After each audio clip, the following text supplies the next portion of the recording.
Hey guys, today I'll be reviewing this stunning 2010 Porsche Cayman S. This is a 3.4 obviously, which all Cayman S's came in. And yeah, a little bit of insight to the Cayman. It was first introduced for the 2005 model year, and I think ran up to about 2007 to 2008 for the Gen 1, and this car's a later 2009 to 2012 87 Gen 2 model, which obviously benefited from having some upgraded technical modifications which enhanced the car's reliability and stuff. These are definitely the more rated cars, and these are the best off a selection of the Caymans. I prefer the looks of this actually to the 981 and the 718. And yeah, you've got the 10 plate 2010 model year, halogen front headlights, front obviously fog lamps, and this car's equipped with the optional 19-inch Carrera S Mark II alloys. So these are the Carrera S IIs, which in Roman numerals obviously means 2, and this is obviously also the same wheels offered on the standard Carrera S model of the time, which was the 997.2. In my opinion, these are the best wheels you can get on a .2 Boxster and Cayman series car, which is absolutely lovely.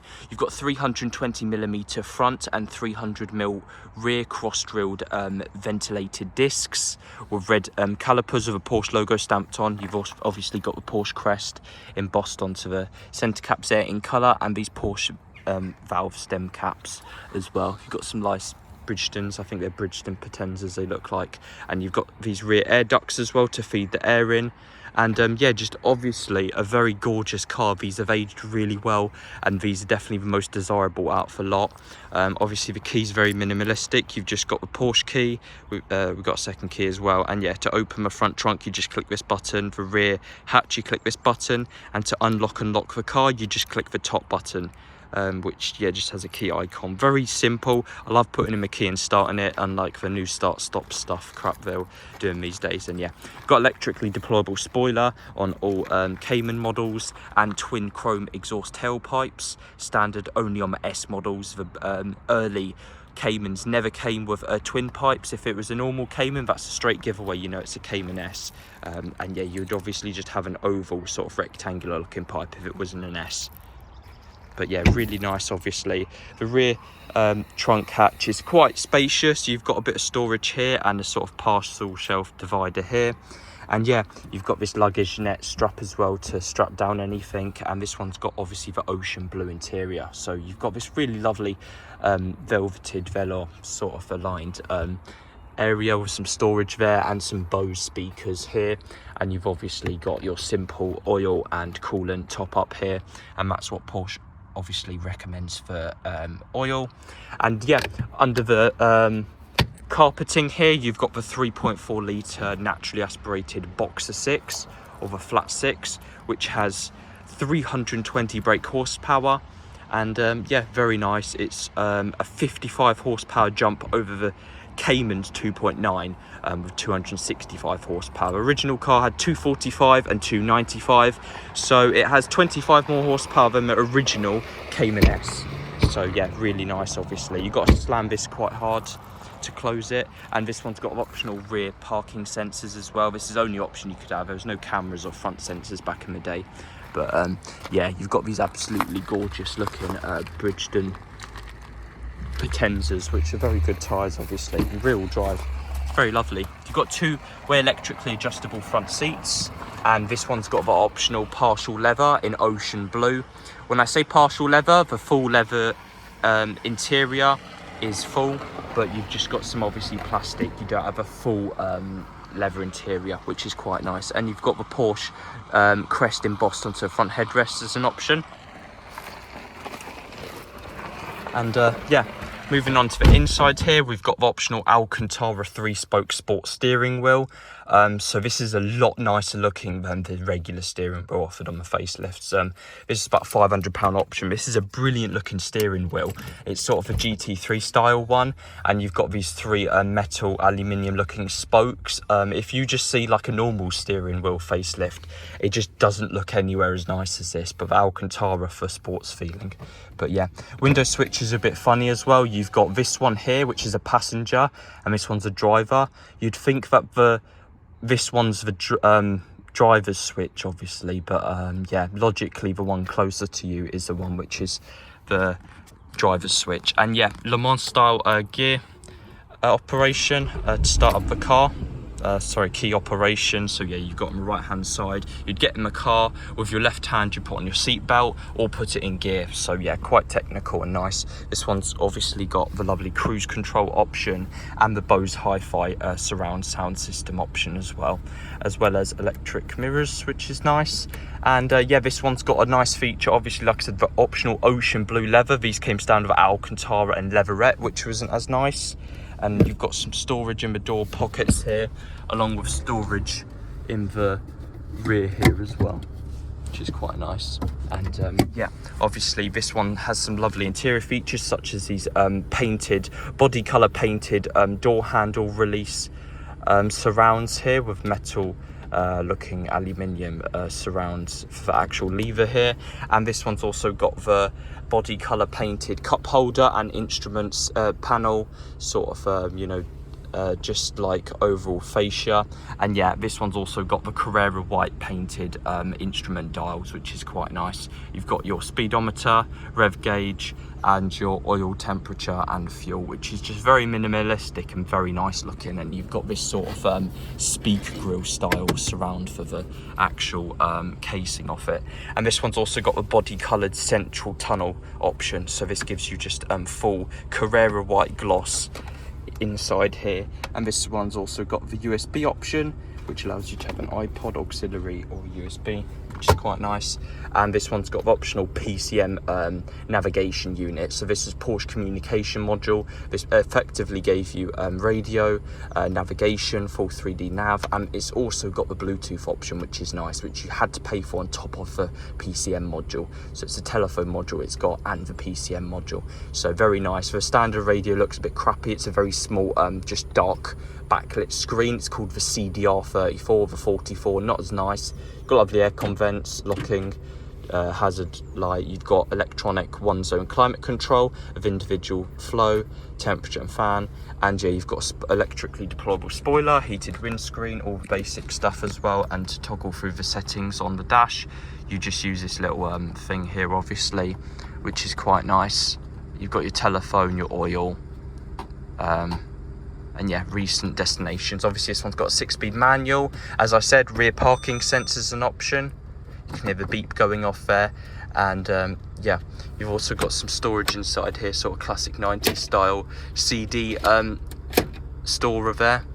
Used to be cassettes, but CDs then, which is nice. Plastic leather sort of dashboard, Alcantara steering wheel, like I said. Very desirable options this car has, as well as the Bose, as I aforementioned, which is overall very nice. Just very nice, sounds very nice as well.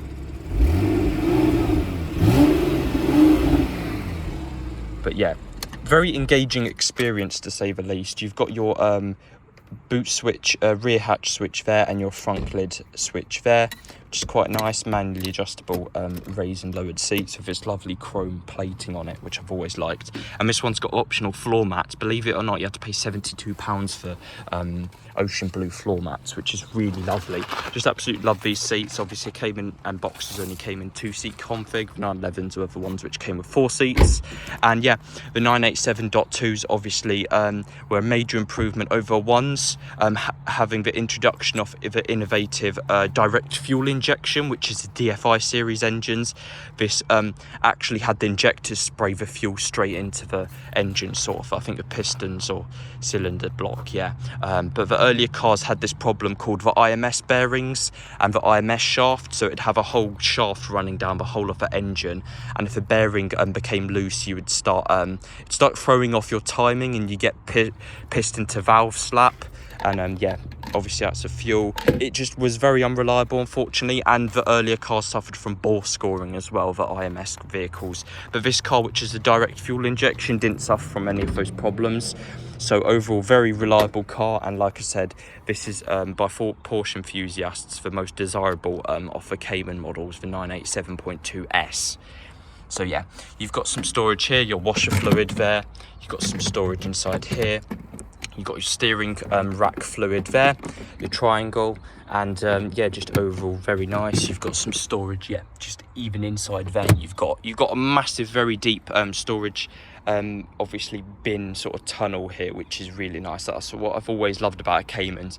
They're, despite the small shape and the coupe design, they're actually relatively practical, and you can fit quite a lot of shopping in them, which is quite surprising really, considering the size and age of the car. But yeah, this one's obviously 5 owners, 47,000 miles, and it's got comprehensive service history.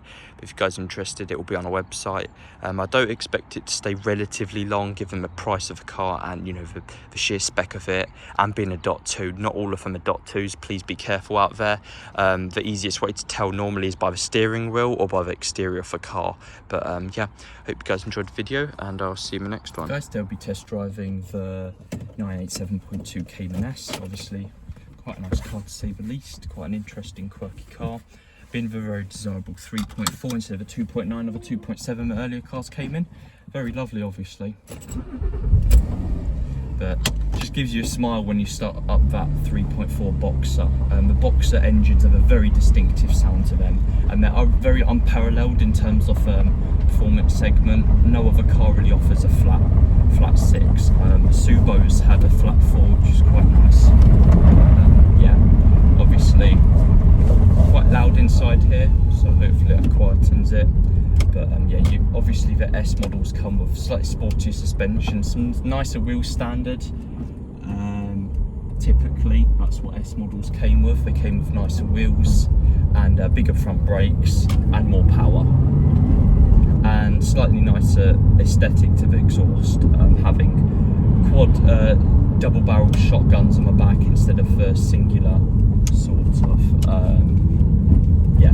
instead of a singular ovular sort of rectangular sort of thing. But yeah, obviously this is how it sounds. It sounds pretty nice.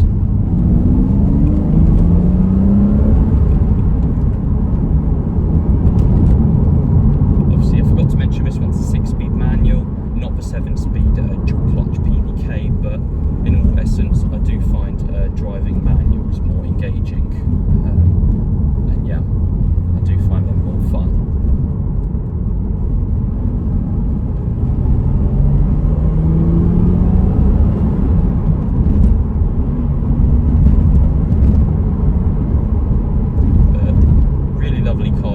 Obviously, the S is definitely the one to have, having the extra 55 horsepower over the standard 2.9 Cayman, and yeah, just has a bit more bite to it, a bit quicker, 0 to 60. I think it's about 4.9 or 5.2, somewhere along the lines of that. So relatively lovely, and stunning looking wheels. And I do think these look nice in white. Normally I don't say cars look nice in white, but the Porsches are sort of an exception to that.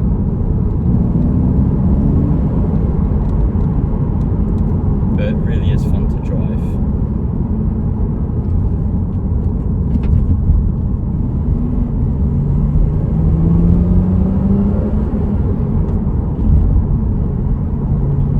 Also, when you're driving at low speeds, you can feel every single mechanical shift, and you can hear it as well on the outside. You can hear the linkage and the clutch plate, obviously sort of disengaging and throwing through the gears. It's very realistic and sporty like. I don't think you get that out of any car really, but they really are sort of, it takes some muscle to drive them. Obviously the clutch is quite sporty on them, and yeah, it does take quite a bit of muscle to drive and quite a bit of skill being rear wheel drive and having a decent amount of power.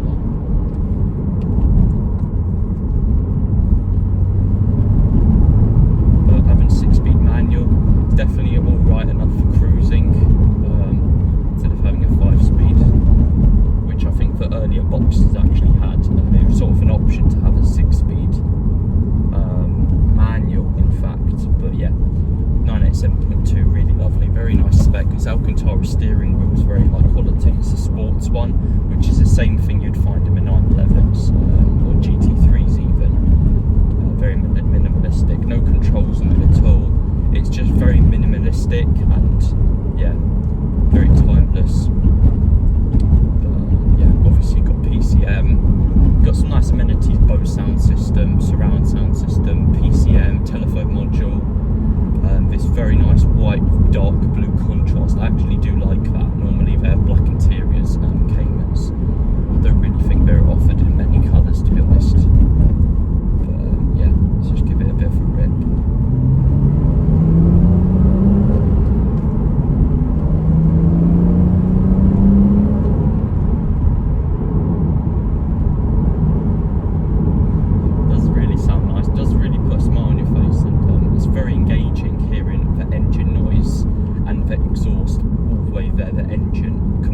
exhaust tone in the rear mid-engine sort of format does give it a bit more of that character, sporty character, which 911s were known for. So the Cayman does carry out some aspects of a 911 in a smaller body shape, but obviously some people say the Cayman's more fun to drive because it's smaller, quite nippy, while still having quite a lot of power. The 911 didn't have a considerably more huger amount. Obviously the 911 had a 3.4 or 3.8, but yeah, despite that, it didn't insanely have more power. It had probably less than 80 horsepower from what I remember.